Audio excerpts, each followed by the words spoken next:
Jan Nepomniachtchi makes his way to the playing hall. He's taking on Magnus Carlsen on the top board.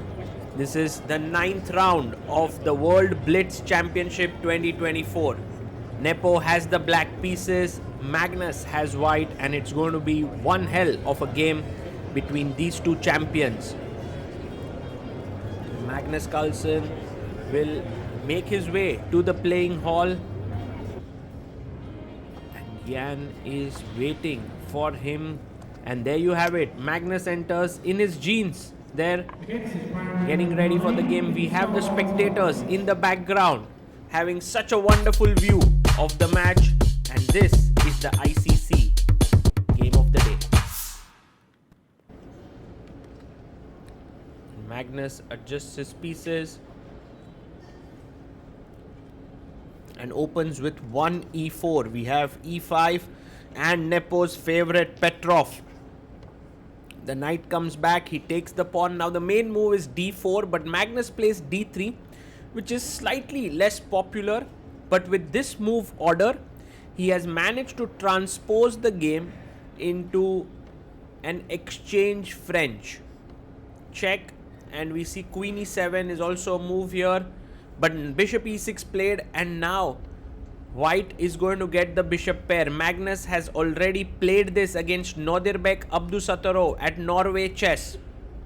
And here the best moves is castles. He does it. And Magnus also castles. And now black can play e5 or c5. Both striking in the center, but he makes an error. He goes knight d7. And now Magnus can clamp down the structure with f4. If he does that, he would get an advantage.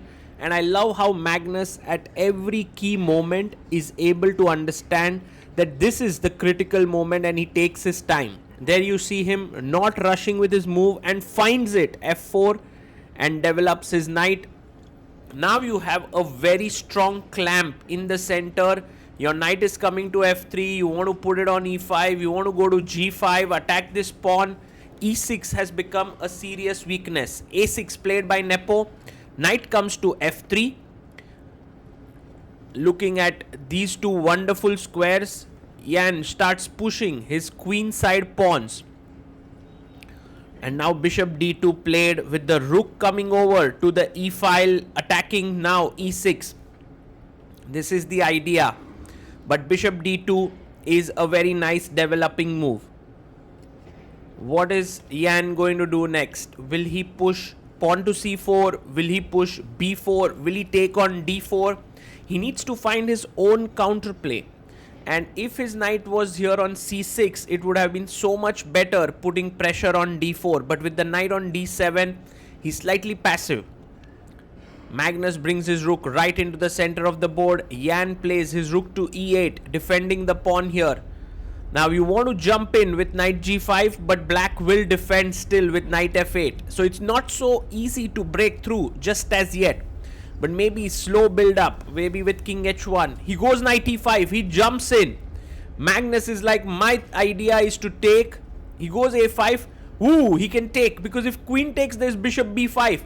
So you have to take back with the knight, and then f5 takes, maybe queen f2. All of these variations need to be calculated, but Magnus goes queen f3, take, pawn takes, and now Nepo is back on track, because this move queen f3 seems to have given black good counterplay and compensation. How? Well, after c takes d4, there is this move bishop b4. By the way, Magnus is calculating if there's some knight c6 business, but it didn't exist. Goes bishop b4, and now if knight c6, you simply move the queen up to d6. So that does not work here, and you can see Magnus is unhappy. He had that bind, but somehow Nepo has managed to wriggle out of it, and now Nepo also ahead on the clock. It's getting very exciting at this moment. Magnus decides to move his rook. He brings his hand towards his rook, but then stops. He plays rook e2. Nepo takes, rook takes, and brings his queen in. He's attacking the rook and also the pawn. There's no easy way to defend it. Few options are rook queen e3 or queen f2. He plays queen e3. And here Jan Nepomniachtchi has to remain careful, because white has tremendous potential with this bishop looking here, the ability to take the knight, maybe a rook lift coming up, a pawn break coming through. So Nepo must take, pawn takes, which he does. Wow, he does it. Knight takes knight, and d takes e5 is possible, but fe5 looks so natural, opening up the f file for the rook. Also the bishop, he takes. What is he going to take with? Not so easy to decide for Magnus, because d5 also has some pros. He takes with the pawn, and I think his essential calculation has to revolve around knight g4. There's also knight e4 here, but after takes and moving the rook here, the e4 pawn might just fall. So knight g4, you have to calculate this, knight g4. And now the only move in order to protect, like this is hanging, is to actually move the queen over, which is very, very difficult, because now after check you go king h1, and there's the threat of bishop h7, queen h7, and the queen is attacked here. So he does go, by the way, knight g4, and Magnus instantly plays queen h3. Now remember, you can't take the rook. Queen h7 is a checkmate. Nepo blunders with g6. His best move was knight h6, and he was still fine, but he blunders with g6.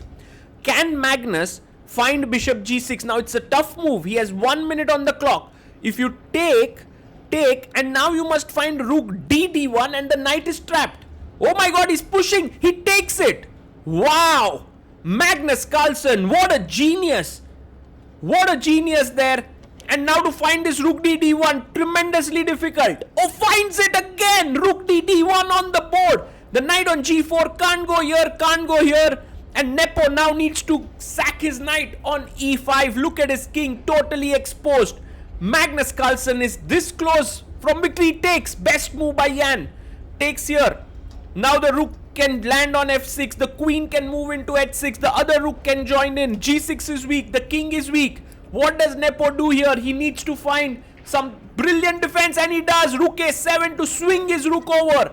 Beautiful game of attack and defense. Rook f6 attacking g6 as well as e6. Brings the queen in and defends the pawn on g6. Also attacking the pawn on e5.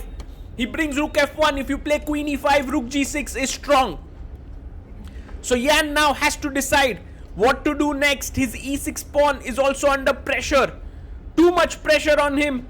Also the clock is now ticking down. He's down to last 20 seconds on the clock. He's moving the knight in his hand. He pushes d4. And now best move is queen h6. So that after rook g7 you go queen g5 and slowly press that position. But Magnus takes on e6. This is not the best move, because after take, king h7, the king surprisingly is very, very safe. If you try to bring your rook up, I can give you a check and push it back. So there's no time to get the rook into the game. He plays queen d6. He's trying to keep an eye on the d pawn. But now he plays check, king h1, and I love this move, queen e2, attacking the rook, threatening a back rank problem. You can't win this pawn. You also really don't want to make your rook passive with rook g1. So he comes back queen f6, but the d pawn is extremely strong here. It's going d2, d1. And here Magnus has to decide if he wants to draw. He wanted to play rook e1 here. Rook e1, there's this incredible move, rook f7. But he goes for a check, king h7. Check here. Magnus wants to play, but he offers a draw now. He doesn't play on. What a game this was of attack and defense there. Anything could have happened, and you can see both the players there discussing, smiling. Clearly an epic game with Magnus finding bishop g6, rook d1, Nepo finding knight takes e5, and then rook a7. An amazing game of chess. Carlsen, even after the draw, finds time to sign some boards. That shows he was in good mood after the game.